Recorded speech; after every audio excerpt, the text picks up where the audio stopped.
Le croque-mitaine est un personnage maléfique présenté aux enfants pour leur faire peur, et ainsi les rendre plus sages. Il sert souvent à marquer les interdits vis-à-vis de moments ou de lieux considérés comme dangereux, en particulier par rapport à la nuit. Un croque-mitaine peut se dissimuler aux abords d'un cours d'eau ou d'un étang, afin de noyer les imprudents. Dans les régions où l'hiver peut être rigoureux, un croque-mitaine mange le nez et les doigts de l'enfant, les parties du corps les plus exposées aux gelures. La crainte provoquée par la menace de tels personnages crée une peur qui n'a plus besoin d'être motivée. Les croque-mitaines existent dans l'imaginaire de tous les pays. Leurs noms sont extrêmement variables, et sauf quelques particularités qui permettent de les identifier.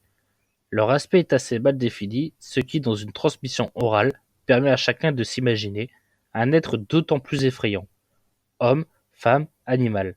Le loup joue parfois le rôle de croque-mitaine, ou même créature fantasmatique comme la Kamekruze ou Kamokruzo, en graphie classique Kama Kruza, jambe crue, en Gascogne, qui est une jambe nue avec un œil au genou. Des personnes réelles et vivantes, âgées au physique inquiétant, ou vivant en retrait de la communauté, endossent souvent volontairement ou non la personnalité du croque-mitaine pour menacer les enfants. À cet égard, le croque-mitaine supposé réel pour être efficace entre peu dans les contes de la tradition orale, qui sont en principe acceptés comme des fictions par les auteurs, ni les légendes considérées comme une vraie, mais constituées d'un récit plus ou moins précis. Le croque-mitaine se situe à la lisière, les uns, les parents, ne croyant pas à sa réalité, les autres, les enfants, étant persuadés de son existence. Le croque-mitaine est devenu un sujet pour la littérature, la télévision et le cinéma. La plupart des dictionnaires étymologiques éludent la question ou mentionnent simplement origine obscure parmi les étymologies qui sont proposées.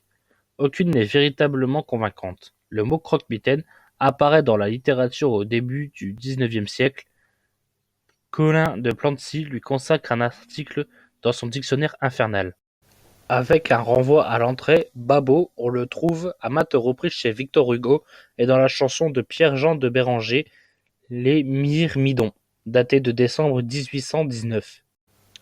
Voilà, c'est tout pour cette vidéo, j'espère qu'elle vous aura plu.